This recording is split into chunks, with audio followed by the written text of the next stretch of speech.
Superfast Rajasthan में आपका स्वागत है। मैं हूं आपके साथ में नुपुर जारोली जैन। चलिए इस वक्त की बड़ी खबर आपको बता दें कि अलवर महापाप मामले से जुड़ी बड़ी खबर। मुख्य आरोपी हंसराज गुर्जर गिरफ्तार कर लिया गया है। दुष्कर्म मामले का मास्टरमाइंड है हंसराज गुर्जर। पुलिस ने अब तक 5 लोगों को गिरफ्तार कर लिया है और एएसपी चिरंजी लाल मीणा ने गिरफ्तार किया है। पुलिस आरोपी से अभी पूछताछ कर रही है।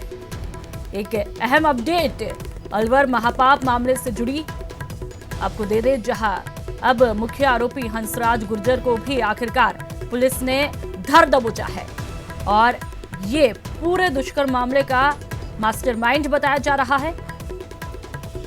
पुलिस ने अब तक 5 लोगों को गिरफ्तार कर लिया है और एएसपी चिरंजी लाल मीणा ने गिरफ्तार किया है। पुलिस आरोपी से अब पूछताछ में जुटी हुई है।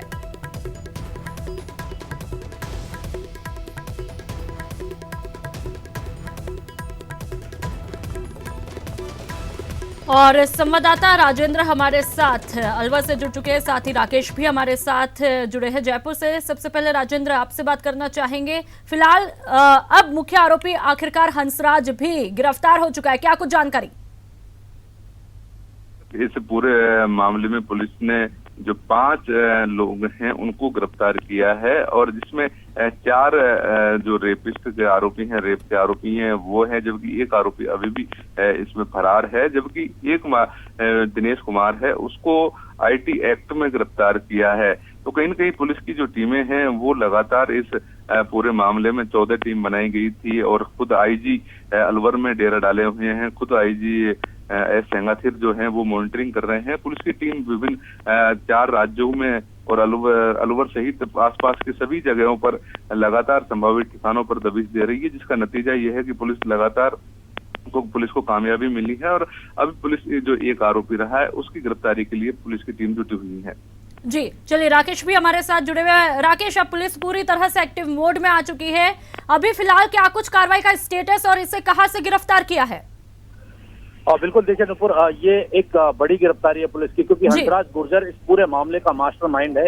हंसराज गुर्जर सिर्फ इसी में नहीं बल्कि ये इस पूरी गैंग का एक सरगना है, जिसमें और भी कई लोग इसके साथ शामिल हो सकते हैं। तो क्योंकि पुलिस ने अभी इसकी जिस जगह पर ये छुपा था और इसको जो शरण देने वाले लोग थे, इनके बारे में अभी पुलिस ज्यादा खुलासा नहीं कर रही है। लेकिन हंसराज गुर्जर जो इस बलात्कार कांड का मुख्य आरोपी है, दुष्कर्म मामले का मुख्य आरोपी है, उसको गिरफ्तार किया है। देर रात जो चिरंजी लाल एडिशनल एसपी हैं थाना गाजी के, उनके नेतृत्व में टीम ने दबिश दी थी। दबिश देने के बाद इसने वहां से पुलिस को चकमा देने की कोशिश की, लेकिन पुलिस के शिकंजे से बच नहीं पाया था और इसको गिरफ्तार करके अभी थाने ले आया गया है। वहां इससे पूछताछ जारी है, क्योंकि हंसराज गुर्जर जो है इस मामले में इस पूरे मामले में और इसके साथ जो लोग थे उन सबको इस दुष्कर्म को प्रेरित करने के लिए और जो है एक मास्टरमाइंड था और इस सरगना है।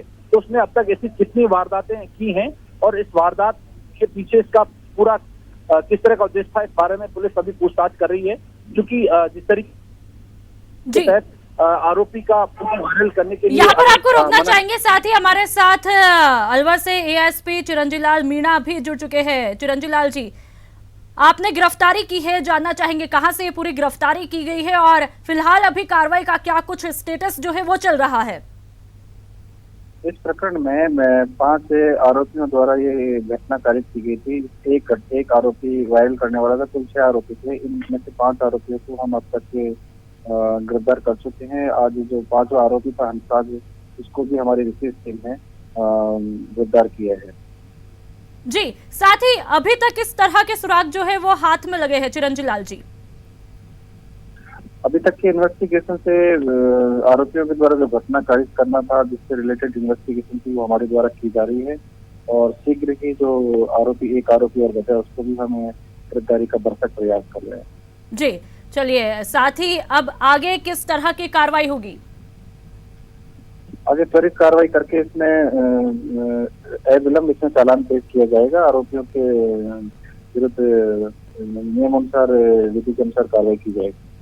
जी, साथ ही चिरंजी लाल जी, एक अहम सवाल ये इस जो केस को है लगभग 10 दिन बाद ये सुर्खियों में आया और 2 को जैसा कि एफआईआर दर्ज कराई गई, इसमें इतनी देरी क्यों हुई और अब लगातार पुलिस जो है वो एक्टिव मोड में आई है, पहले क्यों नहीं?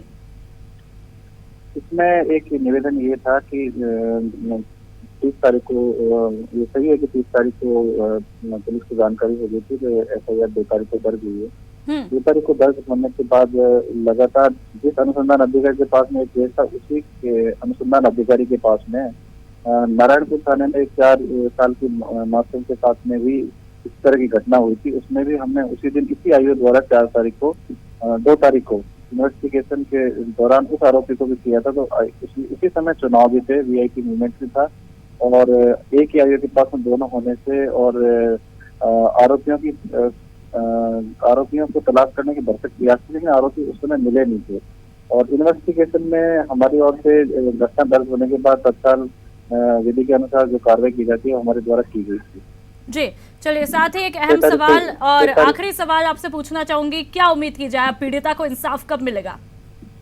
इंसाफ हमारी ओर से विधि के अनुसार तत्काल कार्रवाई की जा रही है। विधि के अनुसार हम कार्रवाई करने के लिए पूरी तरह तत्पर है। नहीं है, 3 दिन से लगातार कैंप किए हैं थाना गाजी में। चुनाव जैसे समाप्त हुआ 6 तारीख को शाम को, उसके लेकर लगातार यही कैंप किए हुए आरोपी को गिरफ्तार करके और तत्काल चालान पेश करने की कार्रवाई की जाएगी। जी चलिए, तमाम जानकारियों के लिए, बातचीत के लिए बहुत बहुत शुक्रिया।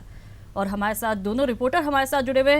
राकेश, आपने सुना होगा क्या कुछ ASP ने कहा है, चिरंजीव लाल मीणा जी ने कहा है। राकेश, मैं बताना चाहूंगा, जो एडिशनल एसपी चिरंजीव लाल मीणा ACP में रहे लंबे समय तक और इन्होंने काफी अच्छी इन्वेस्टिगेशन की है। चूंकि जब मामला अब उजागर हुआ है, पुलिस ने अब सक्रियता दिखाई है, तो जो आरोपी है, 5वां आरोपी, वो दबोचा गया है, क्योंकि मास्टरमाइंड है।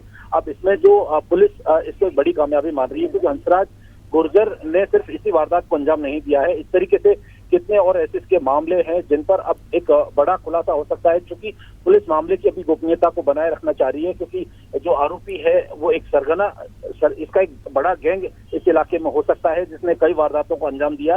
क्योंकि इस तरह का एक सामूहिक महापाप करने के बाद में उसको ब्लैकमेल करना, पैसे ऐंठना, वीडियो बनाना और जिस तरीके से वीडियो वायरल करके इसने एक सिस्टम को जो चुनौती दी है, इसमें निश्चित तौर पर जो पुलिस है इस मामले को गंभीरता से लेगी और ये आरोपी है, इससे कई और भी पर्दाफाश अब होने की संभावना बन गई है। जी चलिए, साथ ही राजेंद्र भी हमारे साथ फोनलाइन पर जुड़े हुए। राजेंद्र, जैसा कि राकेश ने कहा, पुलिस को अब कामयाबी मिली है, लेकिन ये कामयाबी तो देरी से मिली है। वो एक कहावत है कि अगर कोई न्याय देरी से मिलता है तो उसे न्याय नहीं कहा जा सकता। तो वही चीज यह हुआ कि इसमें एक नई और चीजें बात सामने आई है। पीड़ित परिवार ने घटना के बाद 30 तारीख को इस पूरे मामले से मंत्री हैं उनको अवगत कराया था, टीकाराम जूली है, भाजपा नेताओं को अवगत कराया था, लेकिन नेताओं के चुनाव में व्यस्तता की बात कहकर के पीड़ित परिवार की कोई मदद नहीं की। अब जो ये नेता जाकर के और सहानुभूति के आंसू बहा रहे हैं, उन नेताओं ने राजनीति के आगे इस परिवार की नहीं सुनी। अब ये पूरा मामला परिवार आरोप लगा रहा है और खुद टीकाराम जूली मंत्री भी ये मान रहे हैं कि हाँ, मैं चुनाव कार्यक्रम में व्यस्त था और उनका फोन जरूर आया था। वहीं एक और आरोप सामने आ रहा है, स्थानीय जो विधायक रहे हैं हिम सिंह भड़ाना, उसके ऊपर परिजनों ने समझौते का दबाव बनाया है, इस तरीके के आरोप उसके ऊपर लगाए हैं। तो कहीं ना कहीं अब राजनीति के जो नेता हैं उनकी जो इस पूरे प्रकरण से जुड़ा हुआ और किस तरीके से यहाँ नेताओं ने लापरवाही बरती और इस पूरे प्रकरण में दबाने के प्रयास किए हैं, वो कहीं न कहीं अब ये पूरे मामले हैं वो उजागर होने लगे हैं। तो नेताओं की पोल अब इस पूरे प्रकरण में खुलती दिखाई दे रही है। बिल्कुल, सियासी उबाल तो यहाँ पर दिखाई दे रहा है। साथ ही राकेश हमारे साथ लगातार बने हुए। राकेश, एक अहम सवाल, क्या आप सभी आरोपी गिरफ्त में आ चुके हैं? राकेश, बिल्कुल, एक आरोपी अभी इसमें बाकी है, क्योंकि 5 आरोपी गिरफ्तार हुए थे। 5 तो आरोपी थे, एक वीडियो वायरल करने वाला था। पुलिस ने ये हंसराज गुर्जर की 5वीं गिरफ्तारी की है। 6ठे आरोपी के लिए लगातार जो है इनके प्रयास जारी है, क्योंकि काफी समय गुजर चुका है और ये जो मुद्दा है बेहद संवेदनशील मुद्दा बन गया है और इस मामले में पुलिस अब किसी तरह की ढिलाई जो है बर्दाश्त नहीं कर रही है। 14 टीमें बनाई गई हैं जो आरोपियों को दबोचने के लिए। ये जो कार्रवाई चल रही है, करीब इसको 4 दिन हो गए हैं जब पुलिस इस ऑपरेशन में जुटी हुई है। तो निश्चित तौर पर जी राकेश, एक आखिरी अहम सवाल, क्या पुलिस के जिम्मेदार अधिकारियों ने क्या कुछ कहा? जो आखिरी आरोपी बचा हुआ है वो कब तक पुलिस की गिरफ्त में होगा? बिल्कुल, जिस तरीके से नुपुर हमारी बात हुई है, उनका कहना है कि जो 6ठा आरोपी है वो पुलिस की निशानदेही पर है, लेकिन क्योंकि इनको संरक्षण देने वाले जो लोग हैं, जो इनको बचाने वाले लोग हैं, ये उनको बचाने में जुटे हुए हैं। तो पुलिस की लगातार कोशिश जारी है कि जो छठा आरोपी है संभवतः उसको जल्द से जल्द गिरफ्तार किया जाएगा। निशानदेही उसकी जो पाली गई है, पुलिस की टीमें अभी भी उसकी तलाशी में जुटी हुई है, जिन इलाकों में पुलिस को जानकारी मिली है। जी राकेश, तो कुल मिला के अभी कार्रवाई की जो प्रक्रिया है वो लगातार सक्रियता के साथ में अब जारी है। तमाम जानकारियों के लिए राकेश और राजेंद्र बहुत बहुत शुक्रिया।